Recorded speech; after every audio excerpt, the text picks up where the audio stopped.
Meus irmãos, nós estamos numa série, como foi anunciada pelo nosso pastor na semana passada. Para você que não que está nos visitando hoje, apenas para você se situar, é uma microsérie, e nós estamos aqui pensando e aproveitando esse momento de Copa do Mundo, e a gente ambientou esse momento com esse tema que é Em Campo, vivendo a fé no jogo da vida. É uma microsérie com 3 sermões. Na semana passada, o nosso querido pastor Jefferson iniciou nos fazendo um convite, chamando para o jogo. Essa foi a ideia, quando ele pregou aqui em Marcos, falando sobre essa ideia de que na vida cristã não existe crente de arquibancada. Todo cristão é chamado para viver a vida no jogo, né? É no bate-bola, é no dia a dia mesmo que a gente participa desse grande trabalho que o Senhor tem feito para salvar o mundo. Hoje, nessa série, nós iremos trabalhar a ideia de que o time é maior do que o craque. É importante ter um craque no time, mas o time é muito mais importante. E essa semana, inclusive, eu vi um jogador de Portugal meio que desdenhando, né? Nós reconhecemos a importância do Cristiano Ronaldo para o nosso time, mas ele é só mais um. Eu falei, tá. Mas ele está certo. Ele está certo. Nós devemos reconhecer a importância de cada um na sua posição, onde Deus o escalou, com os dons e talentos que Deus te deu, mas você é só mais um no time. E aí eu vi assim aquele desdém dele, mas no fim eu tive que dizer, ele está certo. Não importa se você é Cristiano Ronaldo, se você é... Eu não vou citar muitos nomes não, tá gente, que eu sou muito ruim de jogo. Mas pelo menos Cristiano Ronaldo, e eu lembro muito do 94, então está muito longe, tá bom? E na próxima semana nós iremos seguir a série falando sobre o jogo termina no apito final. Então nós somos convidados a descer da arquibancada para viver a vida no jogo da vida, mas a gente joga esse jogo até que o juiz apite. É aí que termina o jogo. Então a gente tem um trabalho a ser feito, e esse trabalho não é um trabalho nosso, esse é o trabalho do nosso Senhor. Nós apenas fazemos parte desse trabalho. Quem está salvando o mundo é o nosso Deus. O nosso Deus é um Deus missionário. É Ele que está fazendo o trabalho de chamar para si um povo. E a gente só faz parte desse time, trabalhando na posição que Ele nos escalar, para então servir a Ele nesse trabalho. Então vamos ler hoje o texto de Paulo aos Coríntios, e vamos ler do verso 12 até o verso 31. É um trecho longo da palavra de Deus, mas nós vamos ler com muita atenção para que a gente aprenda com o Senhor, com esta carta que foi escrita a esses irmãos lá atrás, de como que a gente deve viver, compreendendo a nossa função no corpo de Cristo. Todos encontraram? Escute com atenção a bendita palavra do Senhor. Ora, assim como o corpo é uma unidade, embora tenha muitos membros, e todos os membros, mesmo sendo muitos, formam um só corpo, assim também com respeito a Cristo. Pois em um só corpo todos nós fomos batizados em um único Espírito, quer judeus, quer gregos, quer escravos, quer livres, e a todos nos foi dado beber de um único Espírito. O corpo não é feito de um só membro, mas de muitos. Se o pé disser, porque não sou mão, não pertenço ao corpo, nem por isso deixa de fazer parte do corpo. E se o ouvido disser, porque não sou olho, não pertenço ao corpo, nem por isso deixa de fazer parte do corpo. Se todo o corpo fosse olho, onde estaria a audição? Se todo o corpo fosse ouvido, onde estaria o olfato? De fato, Deus dispôs cada um dos membros no corpo segundo a sua vontade. Se todos fossem um só membro, onde estaria o corpo? Assim há muitos membros, mas um só corpo. O olho não pode dizer à mão, não preciso de você. Nem a cabeça pode dizer aos pés, não preciso de vocês. Ao contrário, os membros do corpo que parecem mais fracos são indispensáveis. E os membros que pensamos serem menos honrosos, tratamos com especial honra. E os membros que em nós são indecorosos são tratados com um decoro especial.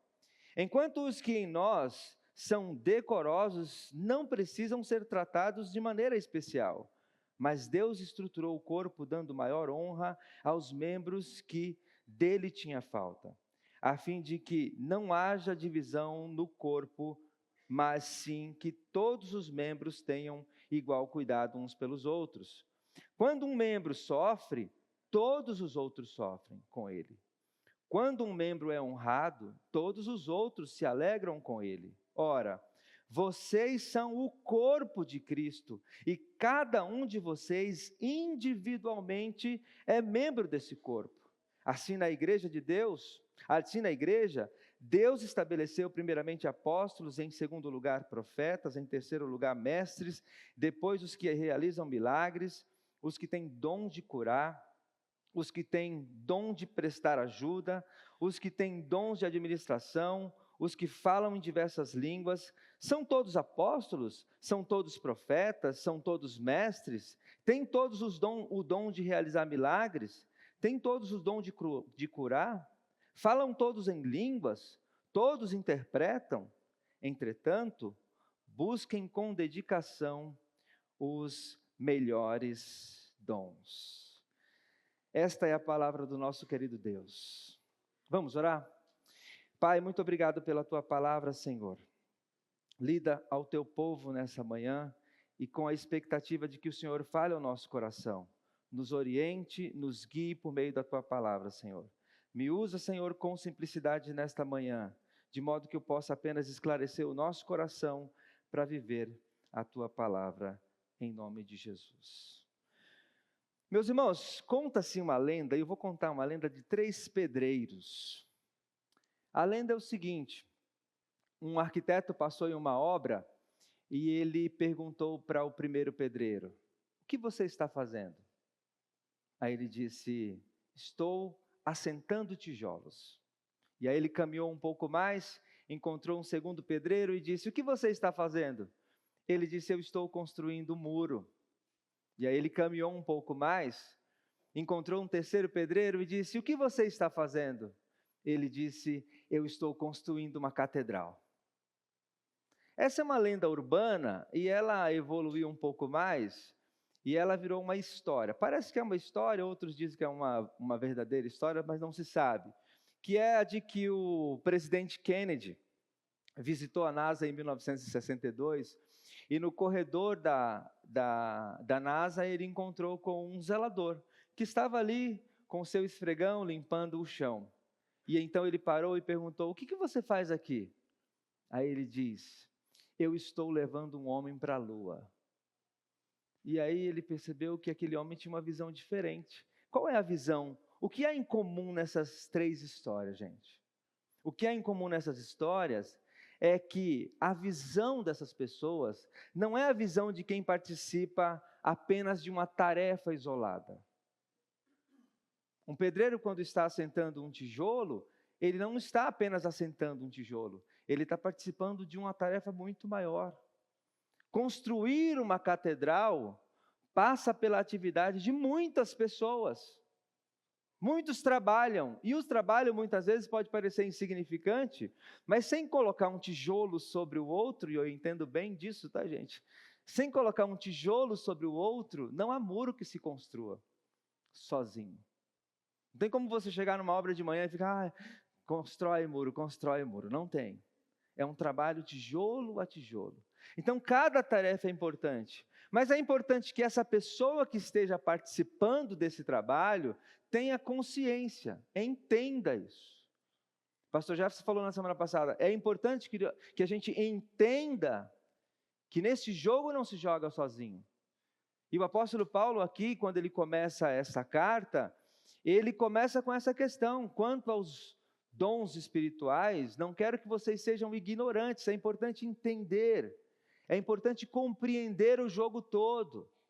Aliás, é importante entender qual é o jogo. Se a gente foi chamado para uma partida, qual é o jogo? Porque você entra para um jogo, e aí, como é que joga esse jogo aqui? Como é que ganha esse jogo? Não é? A gente ganha um jogo fazendo gol. A gente assistiu a partida, E eu descobri que, ainda bem que não era o Osiel lá, porque eu fui assistir o jogo na casa do pastor Jefferson, e na hora que veio o primeiro gol, aí eu dei aquele pulo do sofá e quase que eu furo o forro, né? Porque gente alta, né? Quase que eu furo o forro. Quando que a gente comemora? Quando que a gente fica alegre? Você está assistindo a partida, mas o que é realmente uma vitória? No jogo é fazer gol. Na semana passada, o pastor Jefferson nos introduziu dizendo que nessa vida, qual é o jogo? O jogo aqui é que o reino de Deus chegou. E o reino de Deus chegando, e esse reino é representado pelo seu rei, Jesus Cristo. Quando que uma igreja ganha uma partida? Quando nós levamos o nome desse rei a ser conhecido. E ao conhecer o nome desse rei, as pessoas creem, se arrependem. Foi isso que foi lido na semana passada? Arrependam-se e creiam no Evangelho. Então, todas as vezes que alguém se arrepende e crê no Evangelho, todas as vezes que o nome do nosso Senhor Jesus Cristo é conhecido, é o nosso gol. A gente comemora isso. Mas para que isso aconteça, todo mundo tem que cumprir o seu papel dentro da partida. E é sobre isso que o apóstolo Paulo está conversando aqui conosco nesse texto. Ele está trazendo essa consciência às pessoas. Aqui não se joga sozinho. Aqui não tem espaço para estrelismo. Aqui não tem espaço para individualismo. Aqui não tem espaço para uma parte do corpo que vive sozinho. Aqui não tem espaço para isso. Porque só para dar um pouco de contexto, meus irmãos, quem bem leu essa carta aos Coríntios vai perceber que desde o começo havia já uma divisão entre os irmãos. Os irmãos se lembram do eu sou de Paulo, né? Eu sou de Apolo, eu sou de Cefas e eu sou de Jesus. São os mais crentes, né? Havia um partidarismo, havia uma divisão, havia uma separação entre os próprios irmãos. E aqui nesse ponto do livro, da carta, o apóstolo Paulo está lidando com uma divisão sutil, muito sutil. Se os irmãos perceberem aí no começo do texto, o apóstolo Paulo, essa carta, como que ela funciona? É como se você estivesse ouvindo alguém ao telefone. Eu gosto dessa ilustração. Porque é uma carta que responde perguntas. Sabe quando você está ouvindo alguém no telefone? Aí você só está ouvindo quem está falando, mas o que foi dito aqui você não sabe. Você fica curioso, né, para saber o que será que ela perguntou. Aqui a gente não tem as perguntas, mas o fato é que Paulo escreveu uma carta aos Coríntios e eles escreveram outra fazendo perguntas. E essa parte aqui, desde o capítulo 7 até o capítulo 14, ele está respondendo essas perguntas. E aí os irmãos percebem aqui que ele fala, quanto aos dons espirituais, ou seja, a respeito dos dons espirituais que vocês perguntaram, eu vou responder agora. E há uma curiosidade aqui, que a divisão aparece, que eles não estavam perguntando sobre os dons espirituais. Eles estavam perguntando sobre as pessoas espirituais. E aí, o Don Carson, quando sugere uma possível pergunta para esse texto, ele diz que é possível que eles estivessem perguntando assim, Paulo, não é verdade que as pessoas que têm uma manifestação do Espírito mais visível são os mais espirituais? O Carson sugere essa pergunta. Quanto maior e mais evidente for o seu dom na igreja, não significa que você é espiritual? Então o apóstolo Paulo está lidando com isso, porque o termo que ele usa aqui é o termo espirituais, é pneumaticon, é a ideia de pessoas espirituais.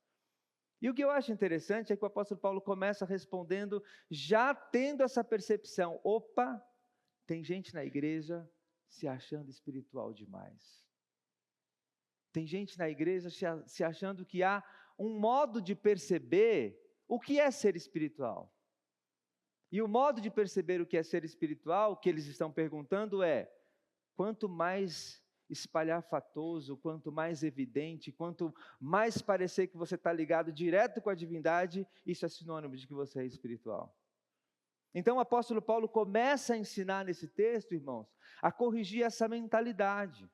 É uma mentalidade também, não é de grupos, mas aqui é o grupo dos espirituais e o grupo dos não espirituais, ou do menos espiritual. Então ele lida com esse texto aqui, e aqui, dentro desse contexto, eu quero verificar com os irmãos 4 verdades que o apóstolo Paulo aponta aqui nesse texto. A primeira verdade é que Deus distribui dons diferentes para um mesmo propósito. E o propósito aqui nesse texto é o bem comum.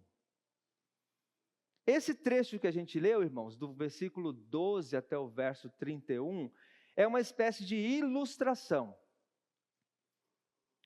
O que Paulo ensinou do verso 4 até o verso 11 é a realidade que ele ensinou. E do verso 12 em diante, ele usa a figura do corpo como uma ilustração, explicando o que ele havia ensinado. Se os irmãos perceberem, o texto começa, ora, assim como o corpo. Ora é a ideia de que ele acabou de dizer alguma coisa e agora ele está ilustrando. Então o corpo é uma imagem que Paulo usa para colocar na nossa cabeça o que ele havia ensinado a partir do verso 4. E o que ele ensinou a partir do verso 4? Ele ensinou exatamente isso, que há tipos de dons, há diferentes tipos de dons, mas o Espírito é o mesmo. Há diferentes tipos de ministérios, mas o Senhor é o mesmo. Há diferentes formas de atuação, mas é o mesmo Deus quem efetua tudo em todos. Isso é que ele está ensinando. E aí ele fala, ora, assim como o corpo é uma unidade, embora tenha muitos membros, e todos os membros, sendo muitos, formam um só corpo, assim também é com respeito a Cristo, pois em um só corpo todos nós fomos batizados em um único Espírito, quer judeus, quer gregos, quer escravos, quer livres, e a todos nos foi dado beber em um único Espírito. O corpo não é feito de um só membro, mas de muitos. Então ele usa a figura do corpo para ilustrar essa verdade.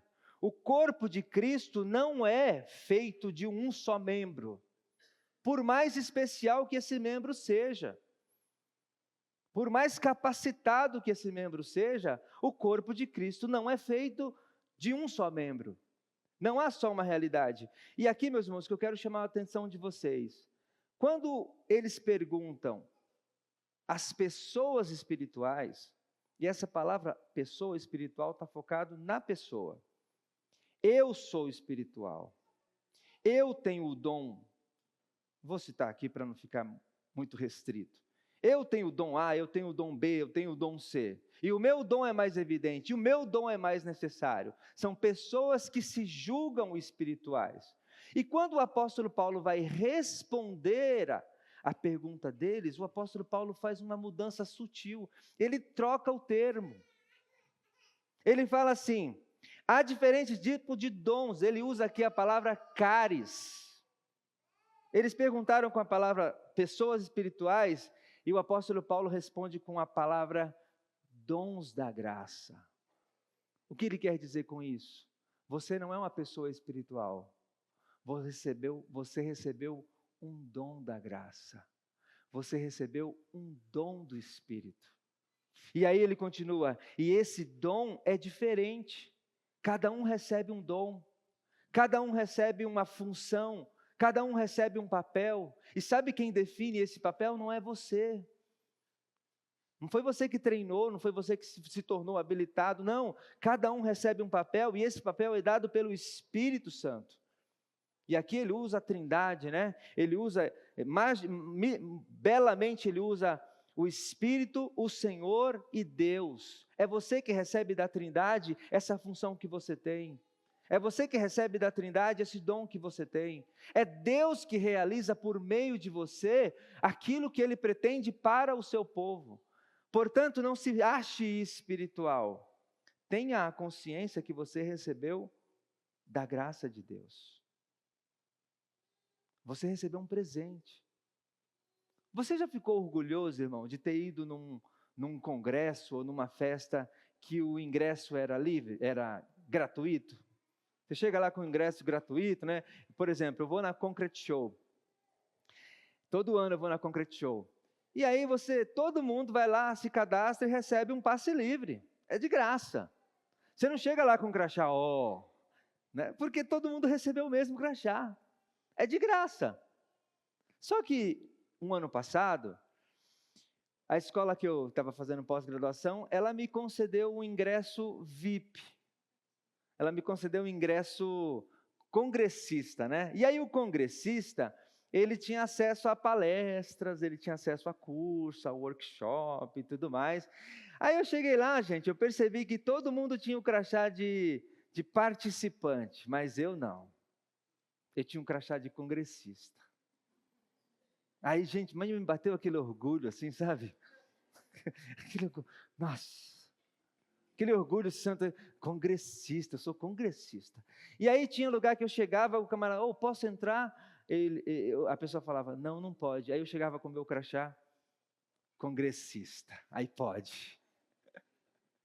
Né? Mas eu não me dei conta que eu também tinha recebido aquele convite de graça. Eu não paguei.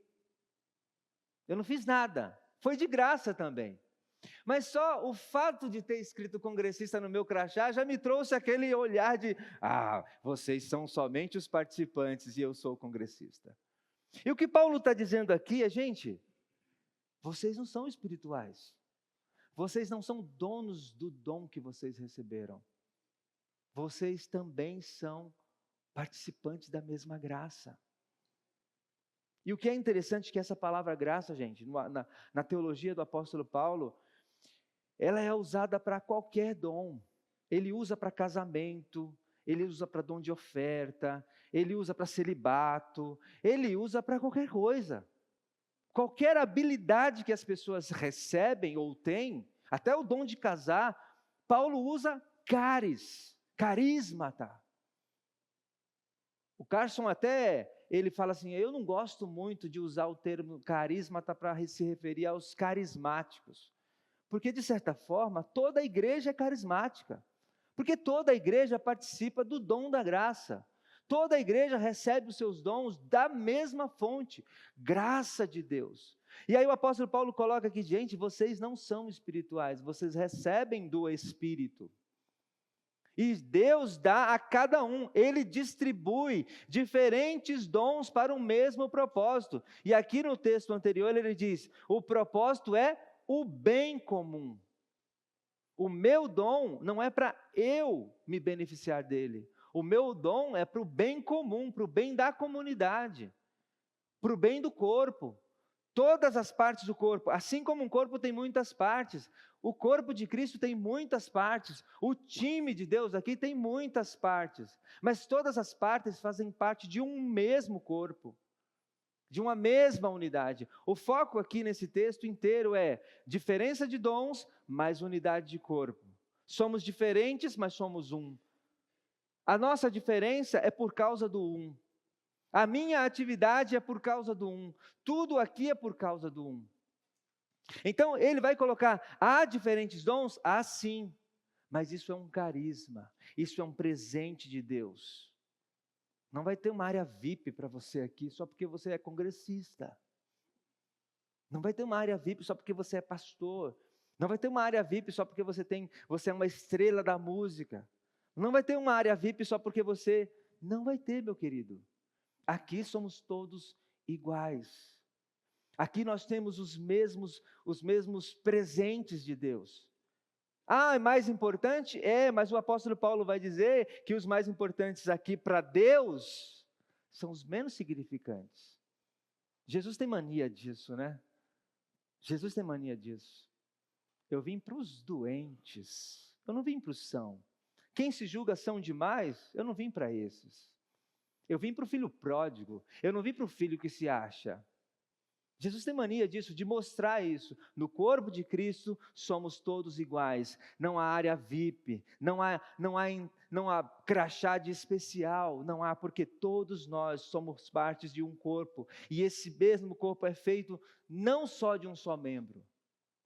Mas é interessante que ao mesmo tempo ele valoriza a individualidade. Deus distribui dons a cada um. Ao mesmo tempo que ele se preocupa com a individualidade, você é indivíduo, Deus deu a você esse dom, Deus olhou para você e deu a você a habilidade de administrar, o dom de curar, ele vai distribuir vários dons aqui, o dom de ser apóstolo, mestre, doutor, líder, zelador, cuidador, professor. Deus deu a você especificamente. E esse dom que você tem é especial para o corpo dele.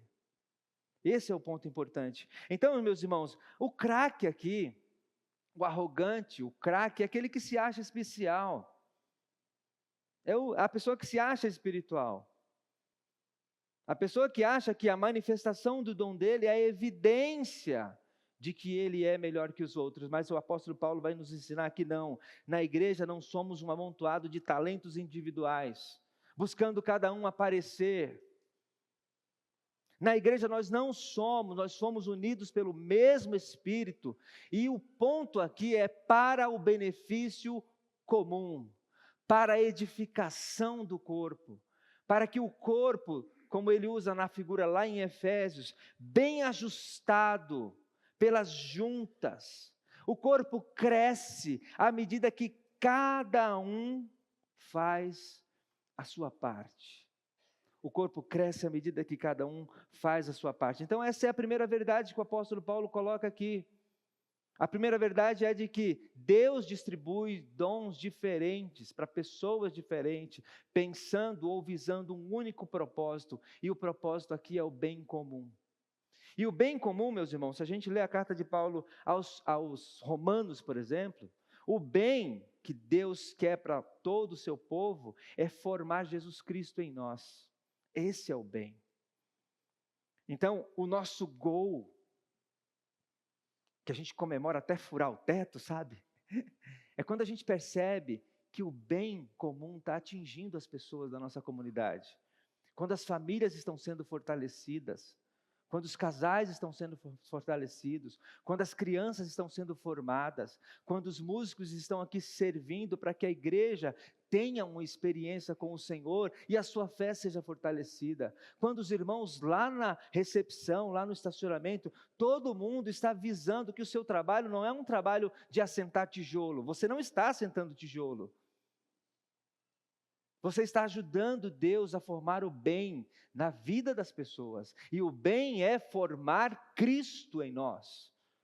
O bem é esse, até que cada um de nós tenhamos a estatura de Jesus Cristo. Esse é o bem que Deus. Então existe um trabalho coletivo. Deus distribui dons ao seu povo, para que o seu povo, cada um utilizando o seu dom, ele possa produzir esse bem na vida das pessoas. E aí cada vez que a gente vê o bem sendo produzido, a gente comemora.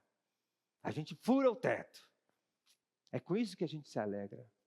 A gente não se alegra porque a nossa igreja está crescendo em números. A gente se alegra porque cada um está crescendo em Cristo. É isso. O segundo ponto que a verdade que o apóstolo Paulo vai nos ensinar aqui é que não existe corpo saudável com membros isolados, do verso 15 a 20. E ele coloca aqui: se o pé disser, porque não sou mão, não pertenço ao corpo, nem por isso deixa de fazer parte do corpo. E se o ouvido disser, porque não sou olho, não pertenço ao corpo, nem por isso deixa de fazer parte do corpo. Se todo o corpo fosse olho, onde estaria a audição? Se todo o corpo fosse ouvido, onde estaria o olfato?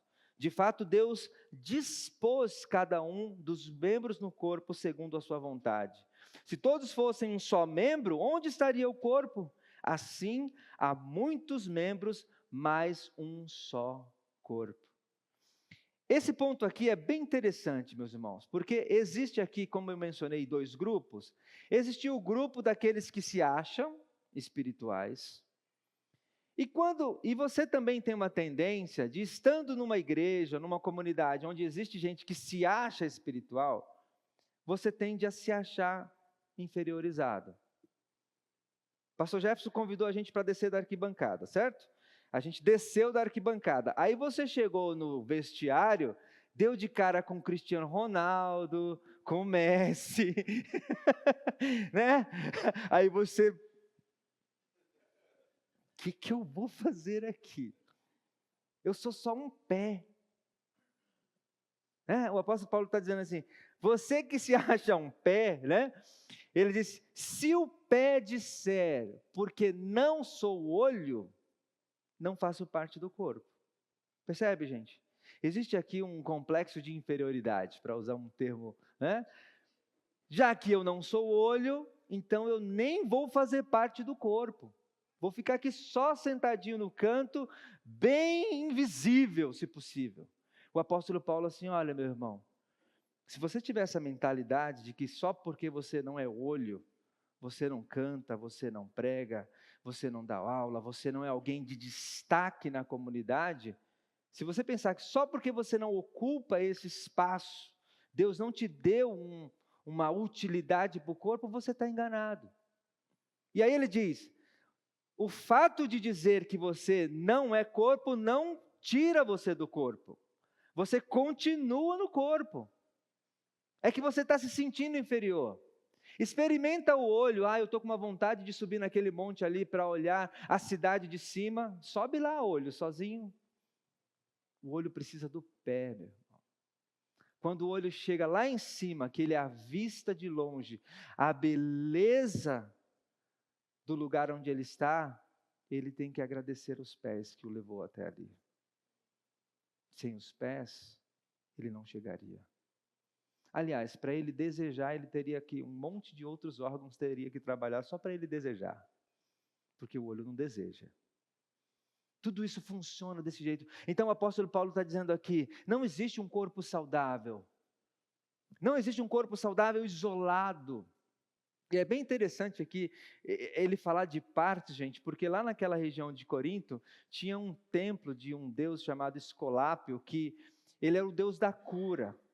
E quando as pessoas queriam pedir por algum órgão do seu corpo, a pessoa estava doente das mãos, estava doente das pernas, alguma coisa assim, a pessoa pedia para um artesão fazer a parte do corpo, para que ele levasse e colocasse lá naquele templo. Então você chegava naquele templo, tinha lá um braço, tinha uma perna, tinha um pé, tinha uma mão, tinha um dedo, e era uma coisa horrível, né?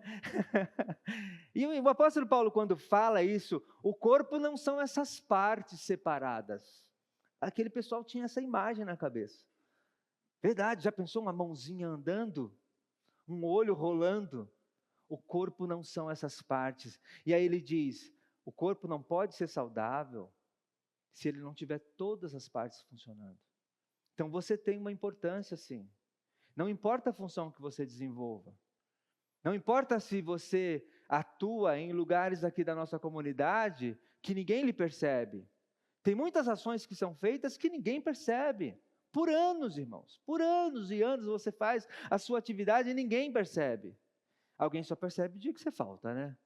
O dia que você falta, a pessoa percebe. Mas o apóstolo Paulo está dizendo, não se sinta inferior.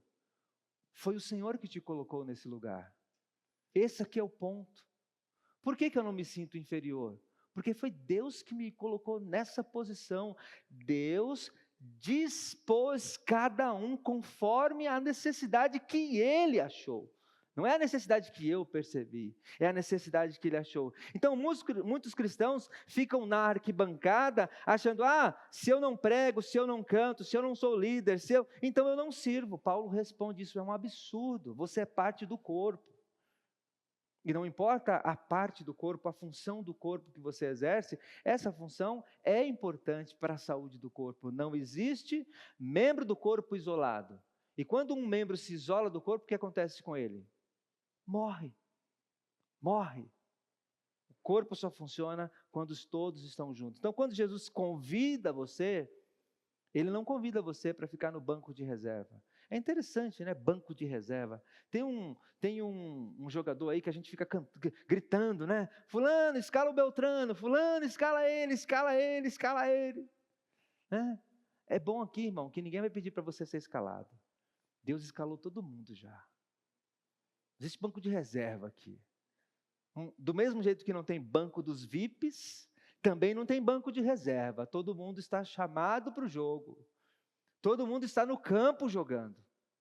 Todo mundo está cumprindo a sua função para que o nome do nosso Senhor Jesus Cristo seja conhecido. E ao conhecer e reconhecer o nome do Senhor Jesus Cristo, as pessoas se arrependam dos seus pecados, creiam no Evangelho e também entrem no jogo.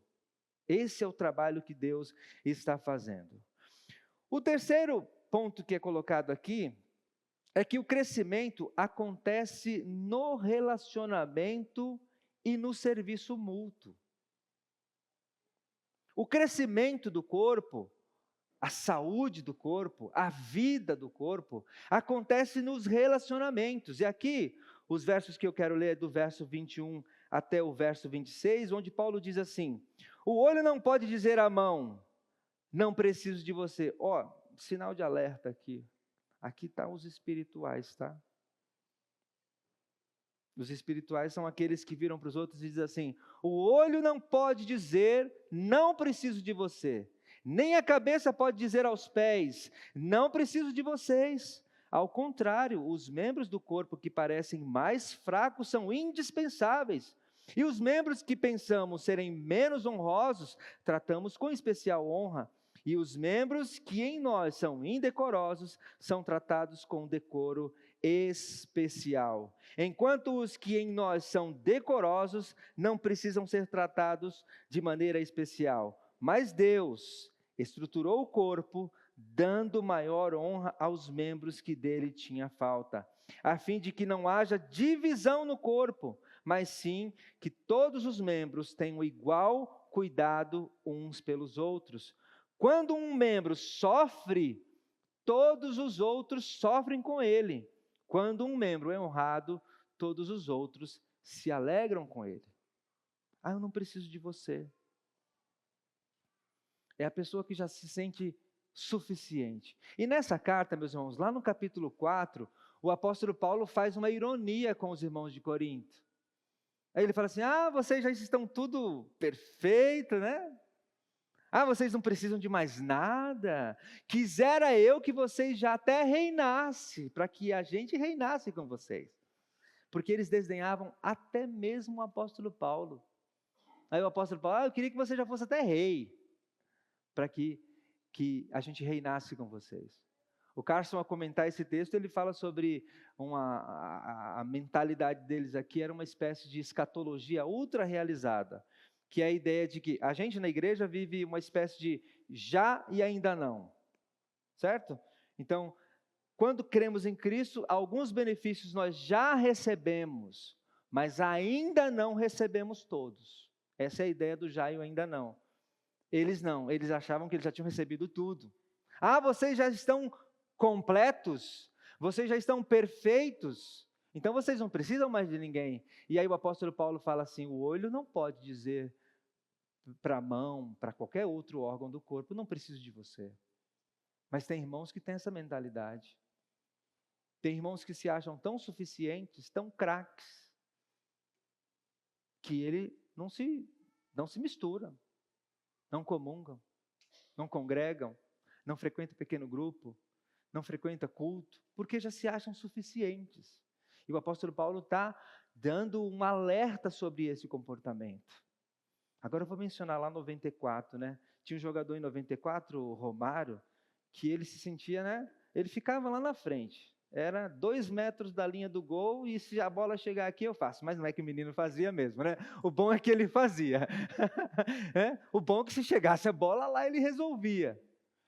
Mas veja, ele precisa que a bola chegue lá. Ele precisa que alguém leve a bola. Ah, eu não preciso de vocês, então fica aí para ver se você vai fazer gol sem a gente. Certo? Então não pode haver essa postura. O apóstolo Paulo diz aqui: o olho não pode dizer à mão, eu não preciso de você. Nós cantamos hoje aqui: eu preciso de você. Eu tenho necessidade de você. Eu preciso que você me aconselhe. Quando eu e a minha esposa estiver passando por alguma dificuldade, eu preciso que vocês me aconselhem. Eu tenho um filho para criar, eu preciso de uma comunidade com muitos dons. Ninguém é suficiente, gente, para criar um filho. Toda a igreja precisa de um corpo com diversos dons para criar um filho. E eu sou grato a Deus, tenho um filho com 16 anos, e ele foi ajudado, a minha função como pai, como marido, essa função foi ajudada por uma comunidade que se preocupa. Agora ele está sendo instruído, não é por mim, ele está sendo instruído por um outro irmão ou irmã que estiver lá, dando instrução para ele. Eu preciso Eu preciso que alguém pegue o meu filho no colo. Eu preciso que alguém fique com os meus filhos enquanto eu saio para um jantar de casais. Eu preciso que alguém oriente o meu filho quando eu não tiver condições intelectuais de orientar. Tem coisas que eu não sei. E eu preciso que alguém sente com o meu filho e fale: pastor, o meu filho está com essa dúvida, me ajuda aqui. Eu preciso de vocês. Eu preciso que a minha esposa, como o apóstolo Paulo orienta a Tito e a Timóteo, ensine as mulheres mais velhas a serem boas donas de casa, para que elas ensinem as mais novas. Uma irmã que é uma boa dona de casa, ensina uma outra irmã mais nova a se formar em Cristo, a serem boas donas de casa, a cuidar dos seus maridos. E os maridos também precisam de outros maridos que sirvam como modelo para que ele oriente como deve amar uma esposa, como Cristo orientou a amar a esposa, lá em Efésios. Eu preciso, todos nós precisamos, de todos nós, de todos vocês, de cada um. E o apóstolo Paulo está dando um golpe nessa arrogância. E é muito comum, gente, tem até o fenômeno hoje do desigrejado, né? Pessoas que acham que pode amar a Cristo sem amar o seu corpo, amar a Cristo sem amar o time. Eu vou entrar lá e vou fazer tudo sozinho, vou jogar. E eu acho muito interessante no jogo, quando o cara passa sendo ovacionado, chamado, gritado, aí ele entra no jogo, e aí infelizmente ele não faz nada. Não, o cara não fez, todo mundo, expectativa, Portugal, tal, Cristiano Ronaldo, o cara desce do avião, uma panga, tal, não faz nada. Aí vai a Espanha, o time não sei o quê, chega lá, não faz nada. Muitas vezes é isso que acontece. Por quê? Porque não depende do todo. Não é um jogo de time. E nesse ponto o apóstolo Paulo está criticando justamente essa postura. Nós somos chamados a um relacionamento, e um relacionamento missional. Nós estamos num relacionamento entre nós para que a gente alcance a missão do reino de Deus. Então nós crescemos quando servimos uns aos outros. Quando aprendemos a entrar para esse time, e como disse o pastor Jefferson na semana passada, é um time que é bem-vindo ao martírio, requer sacrifício, irmãos. Conviver é um sacrifício. Tem hora que a gente está lá em casa, uma vontade de ficar em casa. Domingo passado, eu fiquei olhando para o Rafael, meu Deus, domingo à noite, o que esse irmão fez de levar a gente no domingo à noite? Né? Domingo à noite, meu Deus, daqui a pouco é a hora do... E eu fiquei lá, Jesus, né? Vamos, amor, vamos. Mas chegou lá, foi uma delícia, irmão. Quando eu cheguei lá, que eu vi a comunidade quase toda lá, eu falei, meu Deus, não é que ele movimentou todo mundo mesmo no domingo à noite? E foi uma delícia a comida, foi uma delícia o papo, foi uma delícia a conversa. O DR, né, rolou. Foi uma delícia, né? Mas gera um sacrifício, tem que sacrificar o seu domingo à noite. Você tem que sacrificar o seu tempo de sono, você tem que sacrificar o seu dinheiro, você tem que sacrificar o seu conforto. Por quê? Porque viver nesse lugar, nessa comunhão, nesse relacionamento, é assim que a gente cresce. É assim que a gente se desenvolve. O crescimento não acontece no isolamento, ele acontece no serviço mútuo. Nós vamos servindo uns aos outros e a gente vai crescendo à medida que cada um vai fazendo a sua parte. E o quarto e último ponto que o apóstolo Paulo aponta aqui é que a unidade não é uniformidade, é cooperação. Unidade não é uniformidade, gente. A gente não foi chamado para ser todo mundo igual. Veja o texto que ele diz o seguinte, versículo 27. Ora, vocês são o corpo de Cristo e cada um de vocês individualmente é membro desse corpo. Assim na igreja de Deus, assim na igreja, Deus estabeleceu, Ele estabeleceu, e aí ele narra aqui uma série de funções. Deus estabeleceu primeiramente apóstolos, segundo profetas, terceiro mestre, depois os que realizam milagres, os que têm dons de curar, os que têm dom de prestar ajuda, os que têm dom de administração, os que falam diversas línguas, são todos apóstolos, são todos profetas, são todos mestres, todos têm o dom de realizar milagres, têm todos o dom de curar. Veja aqui, essas perguntas, né, o que a gente chama de pergunta retórica. Para cada uma das perguntas tem um sonoro não de resposta já oculta. Tá? Aí ele pergunta, são todos apóstolos? A resposta é não. São todos profetas? A resposta é não. Falam todos em línguas? Não. Todos têm o dom de curar? Então, gente, não existe uniformidade. Já pensou uma igreja de profeta? Jesus! Né? Já pensou? Uma igreja só com dom de curar, não ia ter nem quem curar, né? Porque todo mundo com dom de curar. Se cada um curasse o outro, acabava a igreja. Né? E a gente ia ter que cantar a música do Raul, né? Não saiu para curar porque não tinha mais doença para sarar, né? Não tem mais doença para sarar, porque todo mundo aqui tem dom de cura. Já pensou? Então o apóstolo Paulo está criticando isso. A uniformidade. Todos querem ser o dom do outro, todos querem ter o dom do outro, a função do outro. Gente, Deus dispôs a cada um como Ele quer. Individualmente, tratando com a individualidade, tratando com a personalidade, com o seu jeito, com a sua forma. Os discípulos foram assim. Cada um deles tinha a sua forma de pensar, o seu jeito de falar, o seu jeito de estudar. Então, cada um deles tem uma individualidade. Hoje as igrejas estão até assim, né? É tudo igreja preta, ou é tudo igreja azul, é tudo igual. Os irmãos se preocupados com paleta de cores, com um monte de coisa, né? Tudo igual. O mesmo topete, o mesmo... tudo igual. A mesma roupa, o mesmo lenço, tudo igual. A gente não foi chamado para ser igual, não, gente. A gente foi chamado para ser diferente. E Deus atua na diferença. Sabe quem sabe fazer bloco de gelo? É a gente. Quando Deus manda uma nevasca, Ele manda todos, absolutamente todos os flocos de gelo de uma nevasca é diferente um do outro. É a gente que faz bloquinho igual. Deus não. Deus ama a diversidade, como Pedro diz, a multiforma. As muitas formas da graça de Deus. Nós devemos experimentar numa comunidade as muitas formas de servir ao corpo.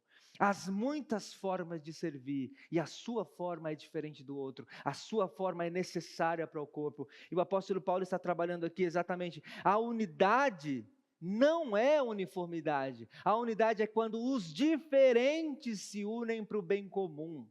E a unidade é o corpo. É o bem comum que ele está trabalhando aqui. Então Deus não cria, Ele não impõe uma vida monótona na igreja. Deus impõe uma diversidade de dons. Nós precisamos aqui, gente, de professores, de equipe de limpeza, de intercessores. Nós precisamos de gente na cantina. E nós precisamos de gente... Hoje eu fiquei aqui, está satisfeito, né? Tinha uma baixista, vocês perceberam? Tinha uma baixista aqui tocando. Gente, que maravilha! E eu quero chamar a atenção para esse último versículo para a gente encerrar. O apóstolo Paulo fala aqui: entretanto, busquem com dedicação os melhores dons. Quando eu leio esse versículo, eu sempre fico me perguntando, qual é o melhor dom? Qual é o melhor dom? O que define um dom ser melhor que o outro? A resposta, meus irmãos, é a necessidade da igreja. O melhor dom é aquele que supre uma necessidade. Por isso que eu fiquei feliz de ver a minha querida irmã aqui no baixo. Porque ela viu uma necessidade. Quando o apóstolo Paulo fala, busque os melhores dons, ele está dizendo para você, olhe para a nave da sua igreja, comece a ter atenção para o corpo da sua igreja e perceba qual é a necessidade. Essa igreja aqui precisa de apóstolo? Não. Apóstolo bom é apóstolo morto, né, Mila? Como diz o Augusto. Né? Precisa de apóstolo? Não precisa. Não ore para ser apóstolo, irmão. Não ore, porque aqui você não vai ser nem aceito. Né? Não, né? Não ore para ser apóstolo. Aqui não tem necessidade de apóstolo, tá bom? Mas os demais têm. Mas existem necessidades que também não precisam. E aí o apóstolo Paulo está dizendo, Busque com dedicação os melhores dons. O que é um dom melhor que o outro? É o que serve mais, o que é mais útil, o que vai suprir uma necessidade específica do corpo. Então ore a Deus e diga: Senhor, mostra-me uma necessidade aqui na igreja Tove, mostra-me uma necessidade aqui na comunidade. E quando o Senhor destacar uma necessidade, me usa nesse lugar, Senhor. Me usa para servir o povo nesse lugar. Me dar os dons e talentos que eu preciso para servir aqui. Está precisando de professor? Me ensina, Senhor. Me ensina a ser um professor. Me dá a técnica, me dá o dom, me dá a fala. Tira a minha timidez. Me ensina a ser um professor. E Deus vai dar. Porque Deus é um Pai bondoso. Deus fala: olha, vocês que são maus, os seus filhos pedem, vocês dão. Imagina eu. Então, o dom precioso aqui, o dom especial, é o dom da utilidade. Busquem com dedicação os melhores dons. Entenda, então, na comunidade, na igreja, no corpo de Cristo, no time, essa palavra time, gente, infelizmente, ela não foi usada por Paulo para falar. A gente cantou sobre família, sobre corpo, mas o corpo é um time, sim, trabalhando. Todo mundo trabalhando, cumprindo a sua função para atingir um bem comum. Então aqui, pensando nesse ponto para a gente finalizar, a ideia aqui é que a nossa vitória, pensando nesse corpo trabalhando para alcançar a nossa vitória, esse corpo trabalhando para alcançar o objetivo comum, a nossa vitória é quando a gente percebe o nome de Jesus Cristo sendo reconhecido na nossa cidade. A nossa vitória é quando a gente percebe que, ao reconhecer o nome de Jesus Cristo, as pessoas se reconheçam como pecadores e entendam que precisam crer no Evangelho. E ao crerem no Evangelho, essas pessoas serão batizadas no mesmo corpo, como o texto acabou de dizer. E ao serem mergulhadas no batismo aqui do mesmo corpo, aí a gente grita: gol! Quando eu vejo aquele casal que resolveu aquele problema, aquela perrenga lá, eu falo: gol. Quando eu vejo um irmão que tem algo contra um outro irmão, e a gente vai lá e aconselha, e aí ganhaste o teu irmão, o que eu falo? Gol.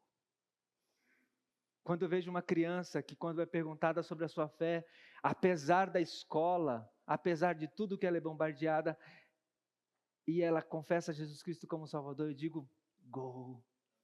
Quando eu vejo um irmão que coloca a mão no ombro do outro e ora, aliviando a dor e o sofrimento, eu digo: gol.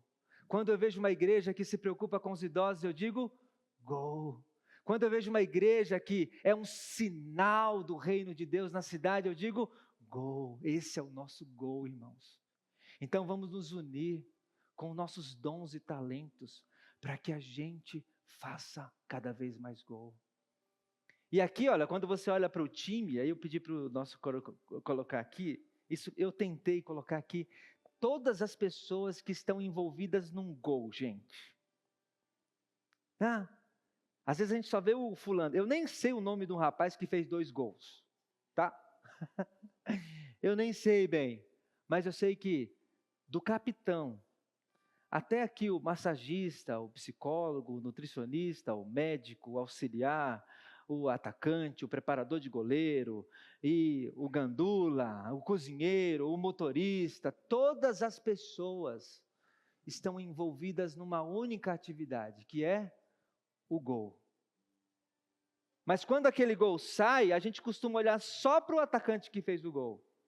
A gente muitas vezes esquece que o motorista que levou eles até o estádio, se ele tivesse faltado naquele dia, ia dar um perrengue danado. Se a gente esquecer o roupeiro que colocou a roupa toda lá no vestiário, ele chega no vestiário, está lá com o nomezinho, tudo bonitinho, foi o roupeiro que colocou lá. O cozinheiro fez a comida, o preparador físico, o preparador de goleiro, todo mundo trabalhou, mas quando a gente grita gol, cada um deve se sentir representado, porque a função de cada um é importante. E aí eu pergunto, quem fez o gol? Todo mundo fez o gol, gente. O gol é nosso. O gol é nosso. O gol é nosso. E na igreja é a mesma coisa. Veja aqui, quando a gente tem essa imagem aqui, eu coloquei a ilustração de uma pessoa que está reconhecendo Cristo como Salvador, entregando sua vida a Ele, e reconhecendo o Senhor como Salvador da sua vida, e está se desenvolvendo como pessoa em Jesus Cristo. Quem fez o gol? Foi o pastor Jefferson, só porque ele pregou bonitão semana passada? Foi o irmão que tocou baixo bonito? Não, cada um de nós aqui, ó, o intercessor, o líder de criança, o pastor, o professor, o pessoal da comunhão, o pessoal da cozinha, o projecionista, todas as pessoas estão envolvidas em uma única tarefa, em uma única atividade.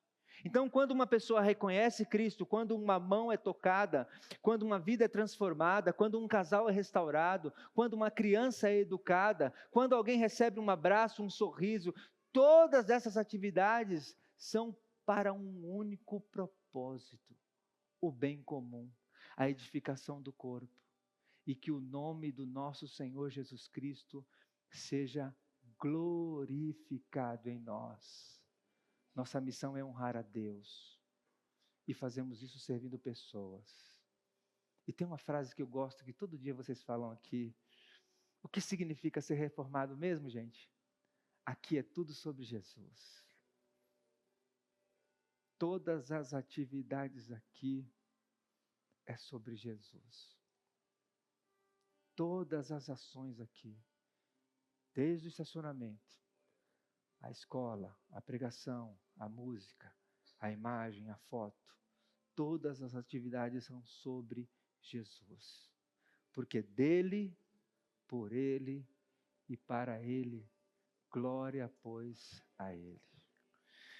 Senhor, muito obrigado pela oportunidade de ler a tua palavra e edificar o nosso coração por meio dela nessa manhã, Senhor. Aqui está o teu povo, Senhor, que te ama, que te adora. Usa-nos como teus instrumentos, como teu corpo, como teu time, como a tua família, como um povo que vive para ti, Senhor, para a honra e para a glória do teu nome. Amém. Deus abençoe, meus irmãos.